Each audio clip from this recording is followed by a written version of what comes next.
નમસ્કાર, હું છું પરમાર કિરીટ. દીપમ જ્ઞાન ક્રાંતિમાં આપનું સ્વાગત કરું છું. આજે આપણે જોઈશું પ્રકરણ 13 ઉત્પાદન ઉદ્યોગો, ધોરણ 10 સામાજિક વિજ્ઞાન. આજનો આપણો વિષય મુદ્દો છે પરિવહન ઉદ્યોગ. પરિવહન ઉપકરણની વાત કરીએ, પરિવહન અને ઉપકરણ ઉદ્યોગની વાત કરીએ તો પરિવહન સ્વાભાવિક રીતે એક સ્થળેથી બીજા સ્થળે જવા માટે જે વસ્તુનો ઉપયોગ કરવામાં આવે છે એને પરિવહનના સાધનો કહેવામાં આવે છે. આપણે જોઈએ કે મુસાફરી માટે અનેક પ્રકારના સાધનો છે. પહેલા શરૂઆતની અંદર પશુ દ્વારા ખેંચાતા વાહનો હતા. તેમાં બળદગાડા હતા, ઊંટગાડી અને ઘોડાનો ઉપયોગ કરવામાં આવતો. પણ આ પશુઓ દ્વારા જે વાહનો ખેંચાતા એ ધીમી ગતિના હતા. આજે જોઈએ કે આધુનિક યુગમાં રસ્તાઓનો વિકાસ એટલી ઝડપથી વધ્યો છે, એના કારણસર પરિવહનના સાધનોનો વપરાશ પણ વધી રહ્યો છે અને આ પરિવહનના સાધનોનું નિર્માણ પણ આપણા દેશમાં થઈ રહ્યું છે. આજે આપણે પરિવહનના જુદા જુદા સાધનો જે છે, પ્રકારો, એની સમજમાં પેલું રેલવે પરિવહન. તો ભારતની અંદર મુસાફરી માટે રેલવે સેવાની કામગીરી પ્રશંસનીય છે. રેલવે પોતાની જરૂરિયાત પ્રમાણેના ઉપકરણો જેવા કે રેલવેના એન્જિન, મુસાફરો માટેના ડબ્બા, માલગાડીના ડબ્બા એ ખુદ ભારતમાં તૈયાર કરવામાં આવે છે. એટલે કે ભારતની અંદર રેલવે માટેના જરૂરી એન્જિન છે, મુસાફરી માટેના ડબ્બા છે, માલગાડીના ડબ્બા ભારતમાં જ તૈયાર થાય છે. એટલે કે ભારત દેશ ખુદ આ પરિવહનના ઉપકરણોનું નિર્માણ કરે છે. આ ઉપરાંત ખાનગી ધોરણે પણ એનું ઉત્પાદન કરવામાં આવે છે. આપણે જોઈશું કે રેલવેના 3 પ્રકારના એન્જિન છે. પહેલાં વરાળ એન્જિન, ત્યાર પછી આવ્યું ડીઝલ એન્જિન અને વર્તમાન સમયની અંદર જેનો સૌથી વધારે ઉપયોગ થઈ રહ્યો છે એ વિદ્યુત એન્જિનનો ઉપયોગ થઈ રહ્યો છે. વર્તમાન સમયની અંદર વરાળથી ચાલતા એન્જિનો હવે પ્રવાસન હેતુથી ચાલતી હેરિટેજ રેલવેમાં ઉપયોગ કરવામાં આવે છે. ખાસ કરીને વરાળ એન્જિનનો ઉપયોગ પહાડી વિસ્તારની અંદર જે પર્યટક સ્થળો છે, ડુંગરાળ વિસ્તારોની અંદર જ્યાં વીજળીના તાર પહોંચવા મુશ્કેલ છે, એવા વિસ્તારની અંદર પ્રવાસ ઉદ્યોગ હેઠળ જ એ વરાળ એન્જિનથી ચાલતા ગાડીનો ઉપયોગ કરવામાં આવે છે. ત્યાર પછી જોઈશું કે વરાળ એન્જિન પછી ડીઝલ અને વિદ્યુત એન્જિનોનું ઉત્પાદન પશ્ચિમ બંગાળના મિહિજામમાં ચિત્તરંજન લોકોમોટિવ વર્ક્સ ખાતે કરવામાં આવે છે. આ ઉપરાંત ઉત્તર પ્રદેશના વારાણસીમાં ડીઝલ લોકોમોટિવ વર્ક્સ છે. આ ઉપરાંત જમશેદપુર ટાટા ખાતે લોકોમોટિવ વર્ક્સ શરૂ કરવામાં આવ્યા છે, જ્યાં રેલવેના સાધનોનું નિર્માણ કરવામાં આવે છે. ખાસ કરીને મુસાફરી માટેના ડબ્બા, જે પેસેન્જર ટ્રેન છે, પેસેન્જર ટ્રેન માટેના ડબ્બા છે એ પેરામદૂર ખાતે, બેંગલુરુ ખાતે અને કપૂરથલા તેમજ કલકત્તા ખાતે બનાવવામાં આવે છે. આ ઉપરાંત રેલવેના પાટા, એના એન્જિનના પાર્ટ્સ, વ્હીલ વગેરેના કારખાના પણ દેશમાં સ્થપાયા છે. આજે જોઈએ કે રેલવેના એન્જિનો અને બીજા ઉત્પાદનોની વિદેશમાં નિકાસ પણ આપણે કરી રહ્યા છીએ. મતલબ કે રેલવેના પાર્ટ્સ આપણે બીજા દેશોની અંદર વેચી રહ્યા છે. સડક પરિવહનનું બીજું માધ્યમ છે સડક પરિવહન. રેલવે પછી મહત્વનું છે સડક. તો સ્વતંત્રતા પહેલાં આપણે વિદેશથી આયાત કરેલા ગાડીના ભાગોને જોડીને ગાડીઓ બનાવતા. મતલબ કે આઝાદી પહેલાં આપણે વિદેશમાંથી જે ભાગો મંગાવીએ, પરિવહનના જે સાધનો છે એના પાર્ટ્સ મંગાવતા હતા.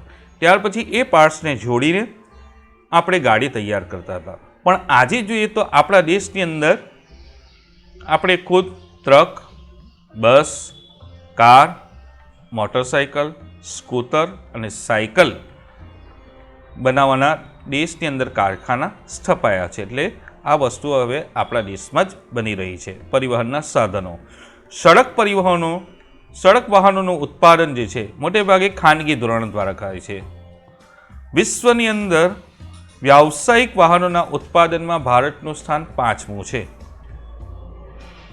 આજે દેશની અંદર તૈયાર થતા વાહનો અને તેના જુદા જુદા ભાગોની વિદેશમાં પણ નિકાસ કરવામાં આવે છે. ટ્રેક્ટર અને સાયકલો પણ દેશમાં મોટા પ્રમાણમાં ઉત્પાદન થઈ રહી છે, જેની નિકાસ આપણે વિદેશમાં કરી રહ્યા છીએ. એટલે કે સડક પરિવહનના જે સાધનો છે, ટ્રક, બસ, કાર, મોટરસાયકલ, સ્કૂટર, સાયકલ, આ બધી વસ્તુઓ આપણા દેશમાં નિર્માણ થઈ રહી છે અને એ મોટે ભાગે ખાનગી ધોરણે કરવામાં આવે છે આનું ઉત્પાદન. અને આપણે એ ઉત્પાદિત થયેલા પરિવહન સાધનો આપણે વિદેશમાં નિકાસ પણ કરી રહ્યા છે. પછી ત્રીજું પરિવહનનું માધ્યમ છે જળ પરિવહન. જહાજની વાત કરીએ, જળ પરિવહનની અંદર ભારતમાં જહાજ બાંધવાનો ઉદ્યોગ પ્રાચીન સમયથી જ રહ્યો છે. વર્તમાન સમયની અંદર આધુનિક ઢબે જહાજ બાંધવાના મુખ્ય 5 કેન્દ્ર છે આપણા દેશમાં, જેમાં વિશાખાપટ્ટનમ, કલકત્તા, કોચી, મુંબઈ અને માર્મગોવા જે જાહેર ક્ષેત્રના છે, એટલે કે સરકારી માલિકીના આ જહાજ બાંધકામના ઉદ્યોગો છે. આ ઉપરાંત કોચી અને વિશાખાપટ્ટનમમાં મોટા કદ ધરાવતા વાહનોનું ઉત્પાદન કરવામાં આવે છે. કોચી અને વિશાખાપટ્ટનમમાં મોટા જહાજોનું નિર્માણ થાય છે. આ ઉપરાંત ખાનગી ક્ષેત્રે પણ વાહનની ગોળીઓ સ્થાનિક જરૂરિયાત મુજબ તૈયાર કરવામાં આવે છે. ત્યાર પછી હવાઈ જહાજની વાત કરીએ તો હેલિકોપ્ટરના ઉત્પાદન પણ આજે આપણા દેશમાં થવા લાગ્યું છે. સૈન્યની જરૂરિયાત માટેના જુદા જુદા હેલિકોપ્ટર્સ છે એ દેશની અંદર બેંગલુરુ, કોરાપુટ, નાસિક, હૈદરાબાદ અને લખનૌની અંદર હવાઈ જહાજના ઉદ્યોગો સ્થાપવામાં આવ્યા છે. પરંતુ આજ સુધી યાત્રિકો એટલે કે મુસાફરી માટે, હવાઈ મુસાફરી માટેના જે હવાઈ જહાજ છે એનું નિર્માણ આપણા દેશમાં થતું નથી. એટલે કે આપણે એ જહાજો વિદેશમાંથી ખરીદવા પડે છે. ઇલેક્ટ્રોનિક્સ ઉદ્યોગોની વાત કરીએ, ત્યાર પછી વર્તમાન માનવ જીવન જે છે એ જીવનશૈલીની અંદર જો સૌથી વધુ પરિવર્તન લાવ્યો હોય તો ઇલેક્ટ્રોનિક્સ ઉદ્યોગ છે. આ ઇલેક્ટ્રોનિક્સ ઉદ્યોગની જુદી જુદી વસ્તુઓ છે જેણે વ્યક્તિની આખી જીવન જીવવાની પદ્ધતિ જ બદલી નાખી છે. એના સંદર્ભમાં જોઈએ તો રેડિયો સેટ છે, ટેલિફોન ઉદ્યોગની સ્થાપના ઈસવીસન 1905થી ભારતમાં થઈ, જેને ઇલેક્ટ્રોનિક્સ ઉદ્યોગની શરૂઆત કહી શકીએ. ભારત ઇલેક્ટ્રોનિક્સ ઉદ્યોગ જે છે એ બેંગલુરુ ખાતે સ્થપાયો, જેનો હેતુ હતો સેના, આકાશવાણી અને હવાઈ વિભાગના ઉપકરણો બનાવવાનો હતો. આજની વાત કરીએ તો આજે ઇન્ડિયન સ્પેસ રિસર્ચ ઓર્ગેનાઇઝેશન એટલે કે ઇસરો સાથે સહયોગ કરી આપણે બધા જ ઇલેક્ટ્રોનિક્સ ઉપકરણોનું નિર્માણ કરી રહ્યા છે અથવા કરતા થયા છે. આ ઉદ્યોગથી સામાન્ય લોકોના જીવનમાં તથા દેશના અર્થતંત્ર અને લોકોની જીવનશૈલીમાં ઘણું પરિવર્તન આવ્યું છે.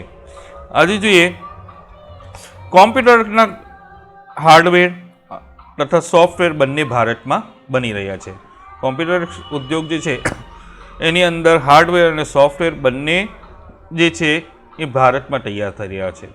આ ઉપરાંત બેંગ્લોર જે છે, બેંગલુરુ એને ઇલેક્ટ્રોનિક્સ ઉદ્યોગની રાજધાની કહેવામાં આવે છે.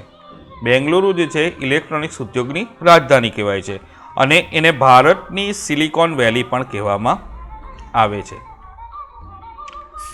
આ ઉદ્યોગના વિકાસ માટે એટલે કે કોમ્પ્યુટર ઉદ્યોગના વિકાસ માટે સોફ્ટવેર પાર્ક, વિજ્ઞાન પાર્ક તથા પ્રૌદ્યોગિકી પાર્ક બનાવવામાં આવ્યા છે અને ભારતનું આ ઉદ્યોગનું ભાવિ આશાસ્પદ છે. એટલે કે ઇલેક્ટ્રોનિક્સ ઉદ્યોગની અંદર ભારતને ઘણી પ્રગતિ કરવાની સંભાવનાઓ રહેલી છે.